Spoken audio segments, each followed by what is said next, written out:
Oke, Assalamualaikum warahmatullahi wabarakatuh. Nama saya Kemas Muhammad Taufik Iskandar, ingin menjelaskan apa itu arsitektur, organisasi, dan konsep startup program.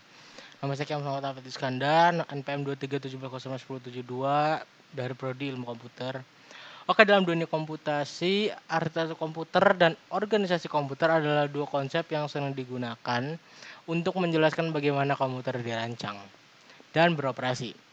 Selain itu, konsep store program menjadi salah satu tonggak penting dalam sejarah perkembangan komputer modern. Dalam materi ini kita akan membahas ketiga konsep tersebut, bagaimana hubungannya dan mengapa mereka penting dalam konteks teknologi komputer. Yang pertama kita akan bahas arsitektur komputer.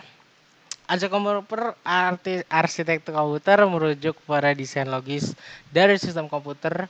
Hal ini mencakup desain unit pemrosesan pusat atau CPU, memori, perangkat input-output, dan antarmuka antar perangkat ini. Arsitektur komputer juga mencakup model pemrograman, bahasa instruksi, dan tata letak logis komponen utama. Apa sih elemen-elemennya? Elemen-elemen utama dari arsitektur komputer yang pertama itu ada CPU atau Central Processing Unit.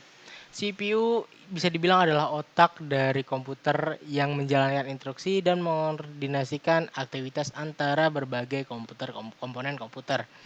Biasanya terdiri dari unit aritmatika dan logika, unit kontrol, dan register. Yang kedua itu adalah memori utama. Memori utama seperti RAM menyimpan instruksi dan data yang sedang diproses oleh CPU. Yang ketiga ada perangkat input-output, yaitu perangkat yang memungkinkan komputer berinteraksi dengan pengguna dan perangkat lain termasuk keyboard, mouse, layar, printer, dan sebagainya. Yang keempat ada bus. Bus adalah jalur komunikasi yang menghubungkan berbagai komponen komputer.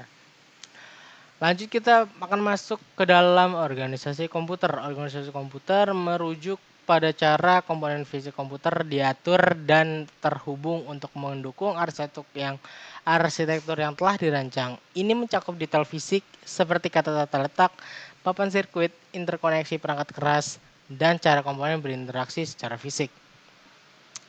Selanjutnya adalah elemen utama organisasi komputer. Pertama ada tata letak fisik komponen, bagaimana komponen disusun pada papan sirkuit dan bagaimana koneksi dibuat antara komponen tersebut. Yang kedua ada perangkat penyimpanan atau jenis dan konfigurasi penyimpanan seperti hard drive, SSD, dan sebagainya. Yang ketiga ada perangkat input output, implementasi perangkat input output termasuk koneksi ke CPU dan memori. Yang terakhir adalah sistem pendingin, cara mengelola panas yang dihasilkan oleh komponen komputer seperti penggunaan kipas dan pendingin cair. Kita masuk lagi ke yang namanya storage program. Apa sih konsep dari storage program? Konsep storage program adalah ide bahwa instruksi program dapat disimpan dalam memori komputer dan dieksekusi oleh CPU. Ini adalah landasan dari komputer modern dan merupakan bagian dari arsitektur von Neumann. Artis arsitektur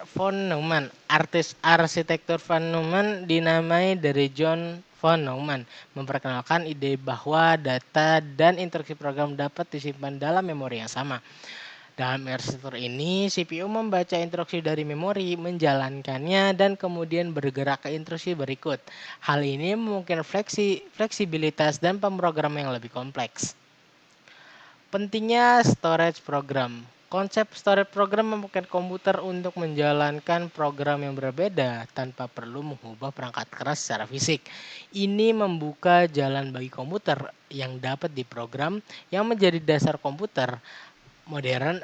Komputer dapat membuat program baru, menjalankan perangkat lunak yang berbeda, dan mengubah fungsi sebagai kebutuhan tanpa perubahan fisik pada perangkat keras. Kita masuk ke kesimpulan dari apa yang kita pelajari hari ini, yaitu arsitektur komputer dan organisasi komputer dan konsep storage program adalah komponen yang penting dalam pemahaman tentang cara komputer bekerja. Arsitektur komputer memberikan panduan logis untuk desain, organisasi komputer menjelaskan pengaturan fisik, dan konsep storage program memungkinkan komputer untuk diprogram dan fleksibel. Ketiga konsep ini bersama-sama menciptakan dasar untuk komputer modern yang digunakan untuk saat ini. Itu saja yang mungkin bisa saya sampaikan. Kurang lebihnya mohon maaf. Saya Kemal Muhammad Iskandar dengan NPM 2317 pamit undur diri. Assalamualaikum warahmatullahi wabarakatuh.